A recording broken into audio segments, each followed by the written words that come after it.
Hey everybody, Mega Ruler 31 back here for FSI DFS. Not a bad slate today. It's only 10 games.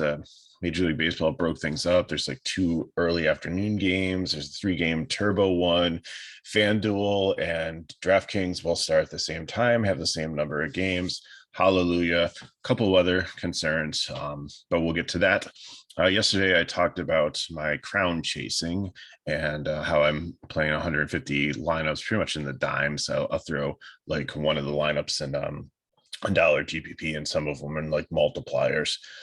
Did not cash yesterday, so it was like 1650 off, which is fine because my cash game lineups for like regular classic ended up netting me like about $98. So I lost a little bit on my achievement, but it wasn't a great night for achievement. It was a great night for baseball. There's some really high totals there, and my one FanDuel lineup had like 218, so it was pretty solid there with stacking Wrigley Field there and nailing the pitcher. So strikeouts weren't great. I got 1,800. I think there was 12 between the two pitchers. Severino kind of really let us down, and Gilbert didn't have a ton of them, but did well in the game.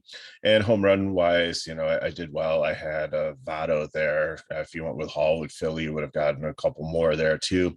I went with Wisdom. He had two. Paredes at second base. He had one, and then like I said, Pham in the outfield had one also. So that's 600 more home runs towards my crowns. At the end of the video, I'll go over what we're doing for today. So let's just jump into the slate here. Like I said, a couple weather concerns. I didn't put this one on the board because it looks like if there is any rain, it's like 50% chance, and it's like late, like 11 or 12 o'clock. But Milwaukee and Pittsburgh, 87 degrees. The wind's blowing in here, so this definitely helps pitching here. We have Corbin Burnes and Rosny Contreras. Burnes, I think, first guy we're going to talk about is probably the top play on the slate here. It's going to be just between him and Coles. Coles has a little bit more of a weather concern, and Coles is against a Cleveland Guardian team that probably is one of the lowest ones in Major League Baseball in strikeouts. Doesn't mean Cole as a strikeout pitcher can't manufacture some against them, but with good plate discipline, it's harder for that to happen. But Pittsburgh, even though they brought up these new guys, have some new life, new blood, and are pretty exciting for us, and have actually been making us money on a lot of slates here with some of the cheap values coming through. Yesterday, their catcher Pena had 3 home runs. So if you played him in your crown chasing lineup, then that's awesome. Right there's 450 home runs for you and 150 max if you're playing like the 10-cent one. So up now with Burnes here, I think definitely is someone to look at. It's great pitching park, great. The weather's going to be decent for pitching. And I think you can consider Contreras on the other side. I think the hardest question here is SP2 tonight, because there's nobody like really in my book that like jumps out. I think the chalk is going to be Lance Lynn, but when we get to that game, I'll talk to you about my concerns with him. But just overall, like I think there's so many ways to go on this 10-game slate. And I think Contreras is definitely an option for SP2. Now, the question is do you play him with Burnes? Because you're definitely sacrificing the win there, because, only one of the pitchers in this game is going to get the win. And most likely it's going to be Burnes. And if Burnes does well, that means like I don't expect like a pitching duel here. The total is lower. It's 7.5. It's like 4.5 for Milwaukee, which I think is way too high because they've really struggled. That's why I kind of like Contreras here. So we'll just have to see. Like if you go with Cole, then Contreras I think would make a lot of sense. So we'll move on. Bat wise, I think Pitts is probably the top leverage stack against the highest owned pitcher, and Milwaukee I think just makes a cheap stack with some of the guys here. The only one, there's nobody over 5K. The highest one is probably Adames. He doesn't have the splits. Yelich is leading off at 4-4. It's just a shell of himself. Like I said, it's like the whole Chris Davis with a K factor I talked about in yesterday's video, where people just recognize the name and the greatness from like years past. And you're just like, this guy's way too cheap. He's got to put it together. He's way better than this. He's just in a slump, and you keep on playing and playing and playing. Then you keep on losing money. So you keep on playing and playing and playing more, hoping that he has like a 3 home run night and you finally make all your money back. And then sometimes it just doesn't happen. So that's my view on Yelich. Okay, next up, we have the weather game. We have Kansas City and Detroit. Looks like a 60% chance of rain, but it does look like it might be tapering off like later on. So maybe a delay here. They might be able to get it in if things clear up here. 81 degrees, wind blowing out like 10 miles per hour. So Brad Keller, I think, definitely makes an interesting SB2 here against the Tigers, who are obviously one of the worst offenses in baseball next to Oakland. Pineda on the other side, I have on my no interest list. He is coming back from an injury, hasn't pitched since May. I don't think he goes that long, probably maybe 4 or 5 innings. They're probably going to have a short leash on him. And the Detroit bullpen has actually not been bad if you look at it. It was quite surprising when I was looking through the numbers. They're pretty solid. They've got some nice young arms in there.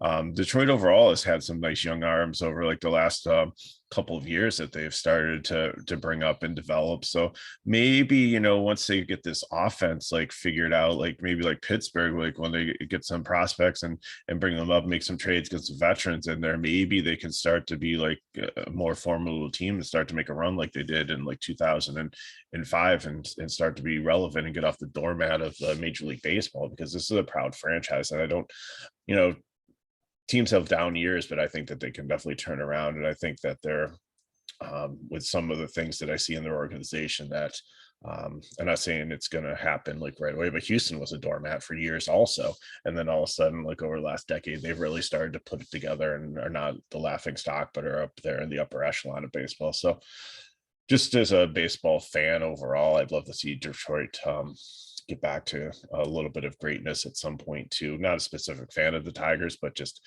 they're one of the classic franchises you always want to see, be up there and do well. Anyways, back to what we're talking about here.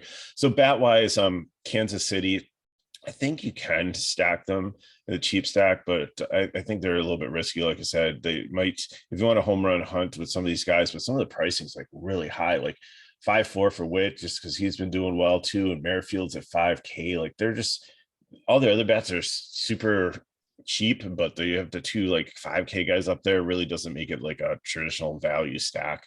Benintendi still very reasonable, has a split advantage, so maybe he's one to consider there. Minnesota, I think, is the favorite stack outside of Coors Field tonight. And if for some reason Coors Field does end up getting rained out, then they're definitely Detroit. What Minnesota? Pineda pitched from Minnesota before. Okay, so Detroit, same thing. Like against Keller with the weather, probably not interested in here, but there's some cheap pieces there. So if you want to take them as one-offs, that's fine. But I think I like the A's much better as like one-offs because most of their guys are minimum priced and they're against a pitcher that's not as good. So anyways, Yankees and Guardians here. Cole and Savelli, not interested in Savelli. He's on the fade list. Maybe if you're playing tournaments, that's fine. But the Yankees have so much power. I just really can't see playing him here.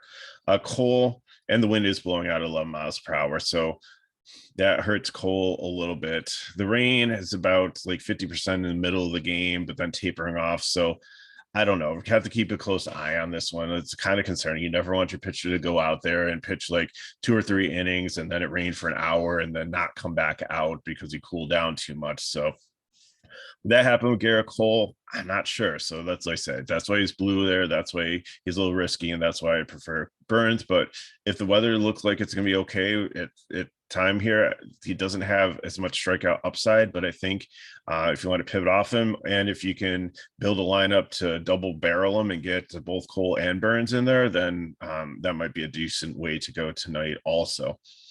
So Yankees bats always top GPP here with the power and how much success they've had.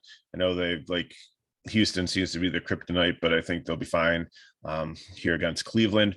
And the Cleveland bats, I think you can play them as leverage against Cole, but that's about it. Texas and the New York Mets, Glenn Otto and Chris Bassett. Glenn Otto, not interested in. He's McKinley will tell you he's like one of the worst pitchers and he loves to target him. So he's on the fade list for me. Bassett, I think, definitely makes an interesting pivot off of Burns and Cole. And if you can get like a Burns and Bassett line, I think that'd be awesome. I think Bassett might be my favorite SP2 on, my GPP pitcher on FanDuel, saving a little bit going down from Burns and Cole. And Texas here seems to be a decent matchup. I know that, yeah, the wind is blowing out a little bit at 14 miles per hour, but it is City Field, and that field is more of a pitcher's park. So yes, the wind does aid batting a little bit, but not as much as it would in like a park like Wrigley or Coors or some other ones, like Cincinnati Great American Ballpark. So Otto is definitely a fade for me. Bassett, somebody I'm very highly considering tonight. Like I said, just the price point at 9.8 is like a little bit goofy. You'd love to have him like a little bit like lower 9K just to be able to get some more bats in. So bat wise, Texas absolutely not interested. And they're up against a good pitcher. And you've got like Corey Seager at 5.8. You got Garcia. They're like priced like they're in Coors Field or something. It's just like ridiculous. So Texas, scratch them off. Do not play them. Even 150 max, I would stay away from them tonight just with the pricing. It just is something's wrong there. New York Mets on the other side. I think they can do well against Otto here, but like at GPP, so you're just going to stack them. You're not really going to take one-offs or anything. They're not in a great situation, but they're not in a bad situation. It's just a good team in an average situation on a larger slate. So Baltimore, and now here we have the Minnesota Twins. Spencer Watkins and Joe Ryan. Watkins, I considered him in the cheap category, but then these Twins have a lot of power. They hit really well. The wind here is blowing out at 12 miles per hour, and that does help hitting better at target field. So I think that Watkins is definitely fade. Joe Ryan on the other side has gotten some more length after coming back from injury, so I'm not concerned that he gets pulled early as much. Baltimore is a good matchup for him with some strikeouts, so I think medium range at 8.8, he's probably one of the top guys there, but might be a little bit too expensive if you want to get like a bunch of bats in for an SP2, but I think he's definitely in consideration. The Twins have a nice total here, 5.42. Like I said earlier, when I thought Pineda still pitched for them, and not, at least I didn't say the Yankees, so that was 3 teams ago. I think Minnesota Twins here, they're getting back to full power. Some of these like younger guys like Kirilloff are doing really well, and they're only like 2.8. I hate that he's a first baseman. I wish he was still first in outfield like he is on FanDuel. But Nicky Gordon actually has a lot of power. He's got his hard contact rate is like one of the top 10 in MLB, which is crazy. Like he doesn't have many home runs. He just hit one a couple games ago, but like the potential is always there. So I think I like him as like a punt, and he's a cheap guy that I like if I don't have a shortstop in my crown chasing lineup to throw in there, because he's somebody that's going to usually gets a couple of points. He's got a decent like floor to not usually get a bagel for me or a zero, but somebody that potentially could hit one out. And Ryan Jeffers as a catcher too is decent also, and probably point per dollar, one of the best catchers in a situation not in Coors tonight. So yeah, that might be an interesting wraparound stack to go like Gordon, Jeffers, either pick a Razor or Polanco for your second baseman, Buxton and Correa. Maybe even throw Kepler in there too if you're only taking like Jeffers a catcher and you skip Gordon. So that's I really like different ways to stack them here. Like don't feel like you have to go 1 through 5 here, because you can't, because you have 2 second basemen on DK, so you can't do it.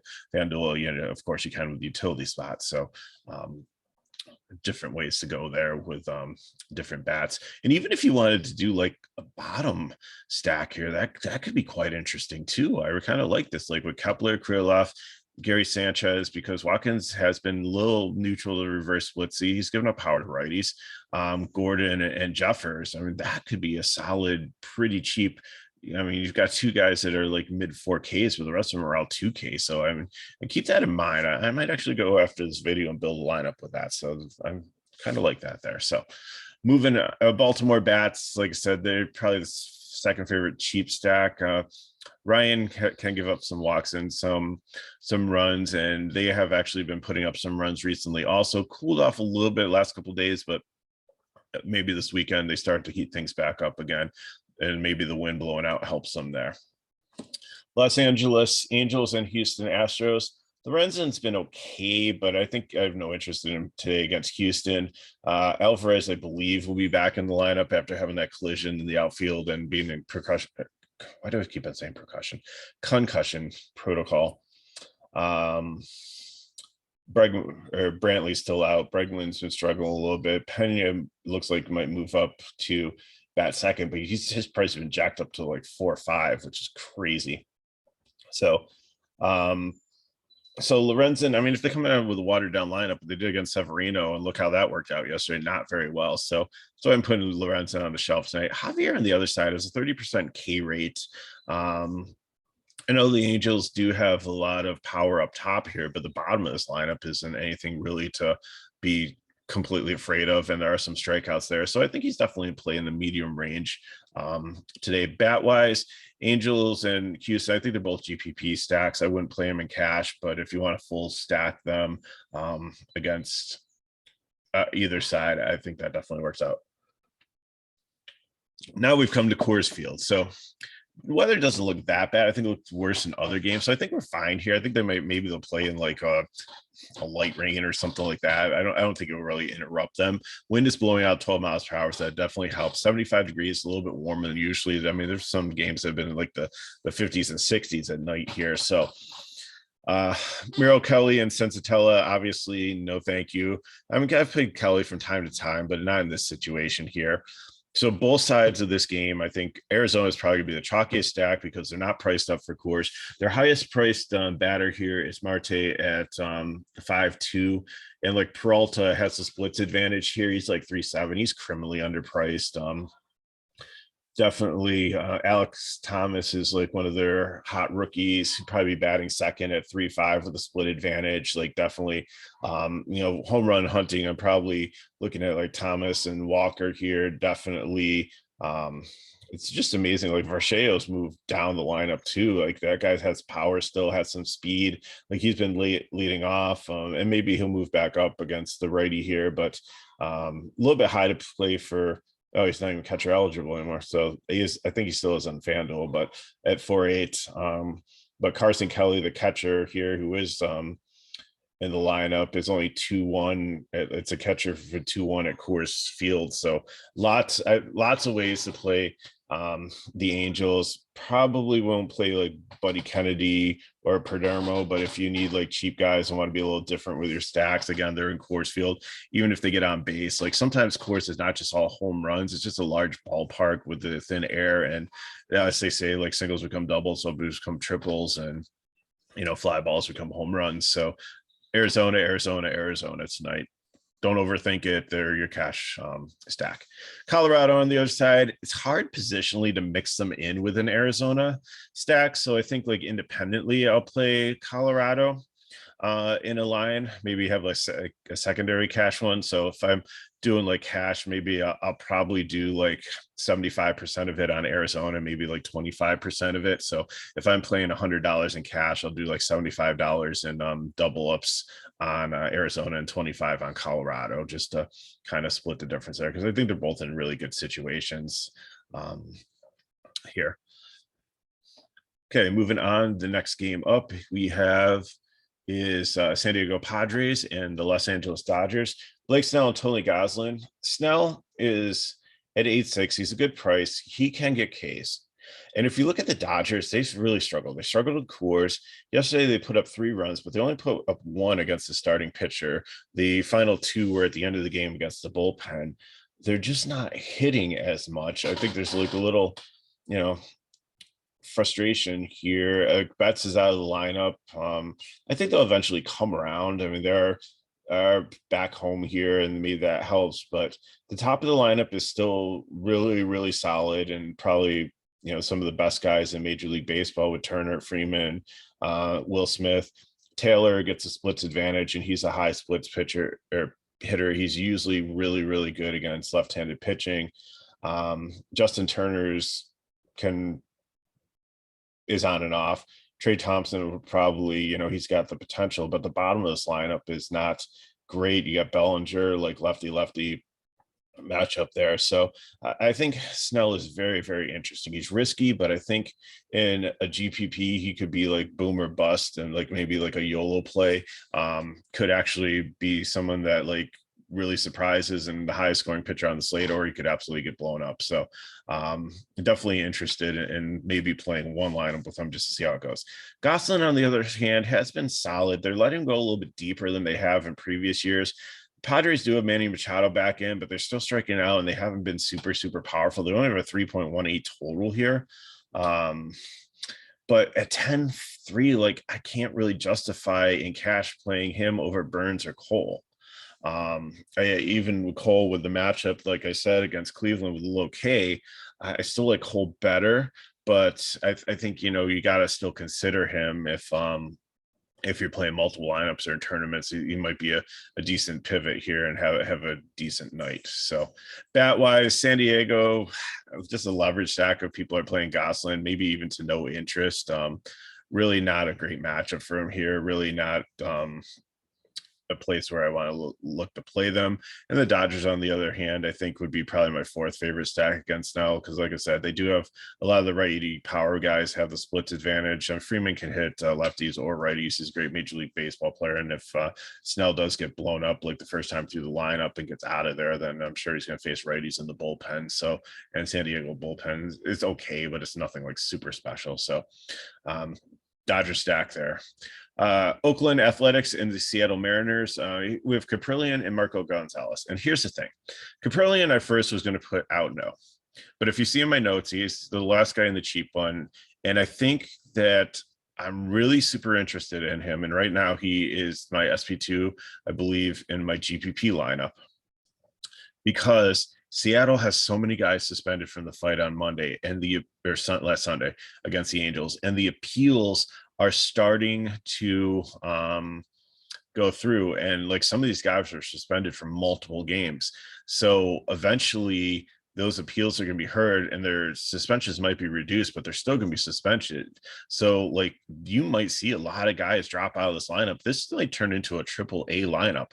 And if that happens, Caprillion had a decent game against Seattle. He's been horrible at some points during the year, but the last couple he hasn't been bad.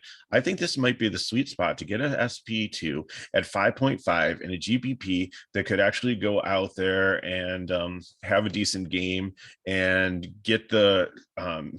make value, and that's all you need. And then you're able to get Burns up there up top, or whoever else you want to play as a high price pitcher, and then you can play whatever bats you want there.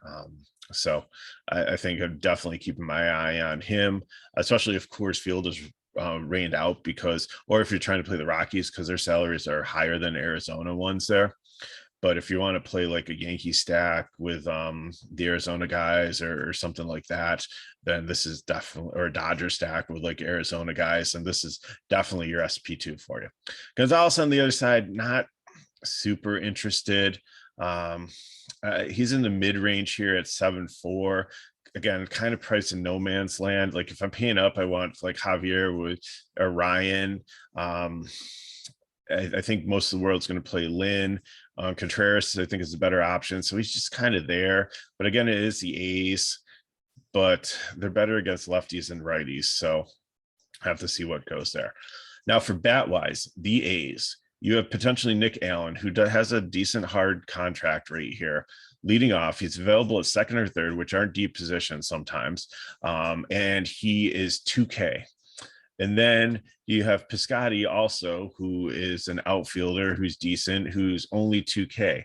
Even like Murphy at catcher at 3.9 is decent.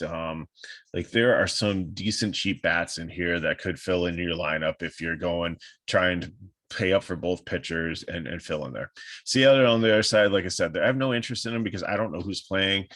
Julio Rodriguez is up to 5.9. Yes, he's been hitting well, hit another home run yesterday, but I don't know if I can really want to pay that much in this slate for him. And he might be the only guy left in the lineup there. And if he's got no protection, well, actually Carlos Santana, because he got traded over the weekend from Kansas City, and he wasn't involved in that fight because he's up because France is on the IL. So might be the two of them, but God only knows who like the other players might be in the Seattle team once we get to the lineup tonight.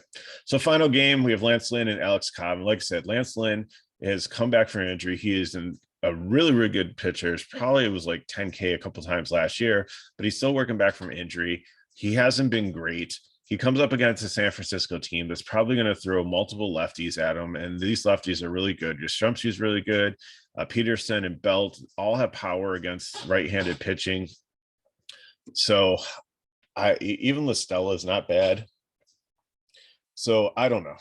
I can see the case that he's probably underpriced at 7.6, and he's starting to get more stretched out, and hopefully his injuries behind him and he can return to Lance Lynn form. But I don't like the fact that the wind's going to be blowing out at 21 miles per hour. I know it's San Francisco, which again, that isn't that's like probably about 10 miles per hour blowing out of any other ballpark, because San Francisco is more of a pitcher's park, but still that is pretty significant, especially against these power hitters. So I put Lance Lynn as the top cheap option. I understand if you want to eat the chalk and play him as your SP2, but again, like I said, I would rather take Kaprelian if Seattle has all the guys suspended.